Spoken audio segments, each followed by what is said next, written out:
मुद्दा तो विकास और रोजगार का है, और एक दो जो यहाँ पर डिक्टेटरशिप चल रही है हमारे पिछले 10 सालों से जो हमें दिखाई दे रही है, वो भी एक सबसे बड़ा अहम मुद्दा है। डिक्टेटरशिप किसकी, आप केंद्र की बात कर केंद्र रहे हैं? सरकार की, नरेंद्र मोदी की सरकार की। अब जैसे वो कह रहे थे कि अब हमारे यहाँ पे हरियाणा में नवीन जिंदल का एग्जांपल ले सकते हैं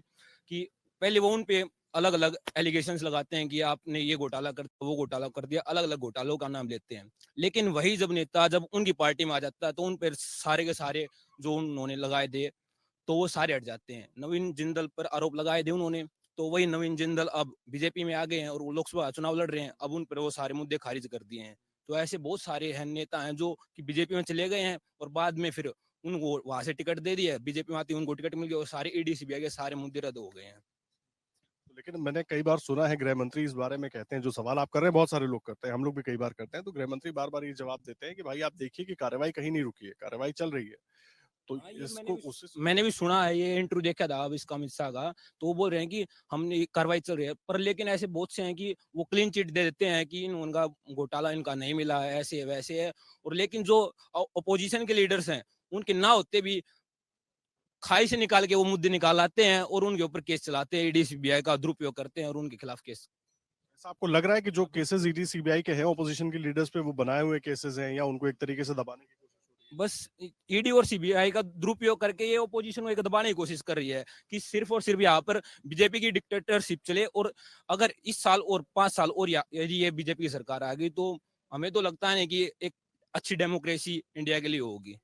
नहीं, ये जरूर आपकी बात ठीक है, मुझे भी लगता है कि विपक्ष मजबूत होना चाहिए, लेकिन एक बात बताइए, बीजेपी कहती है कि प्रधानमंत्री नरेंद्र मोदी जो है वो देश का विकास कर रहे हैं, विदेशों में देश का नाम बढ़ रहा है, भारत की इकोनॉमी को 5वें नंबर पर ले आए, तमाम चीजें गिनवाती है।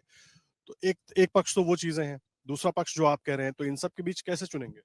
नहीं, ये तो बस एक दिखाने की चीजें हैं। अब जैसे कह रहे हैं कि मैंने अपना मोदी जी कह रहे हैं कि हमने देश का विकास कर दिया, ऐसे कर दिया। अब प्रेस फ्रीडम इंडेक्स में ये देख लो कि हमारा देश लगभग 171वें नंबर पर चल रहा है, जो कि 200 देशों में से 171वां हमारा एक अच्छा जो देश का दूसरी लार्जेस्ट डेमोक्रेसी कह रहे हैं, उसमें 171वां प्रेस इंडेक्स में आना, जो ये बहुत खराब चीजें हैं। और जैसे अब कह रहे थे कि 56 इंच की सीना कह रहे थे वो,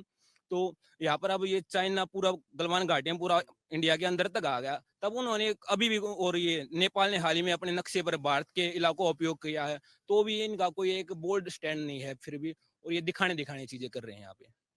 दिखाने दिखाने की चीजें कर रहे हैं। मुझे एक चीज और बताइए, आप लोग सब हिसार के ही हैं, ये मैं रोहतक से हैं, लेकिन यहाँ पर रह रहे हैं, पढ़ाई लिखाई कर रहे हैं, कितना बदला, अब मैं रोहतक से कंपेयर कर लेता हूँ हिसार को, क्या दिखाई देता है बदलाव यहाँ? रोहतक में दीपेंद्र हुड्डा एमपी साहब थे हमारे, अब तो नहीं, अब तो अरविंद शर्मा वहाँ पे, लेकिन जो उन्होंने 10 साल के कार्यकाल में अपने विकास कार्य किए, वहाँ पर बहुत सारे इंस्टीट्यूशंस आए, बहुत सारे, मतलब IIM वहाँ पे आया, सुपवा यूनिवर्सिटी वहाँ पे आई, और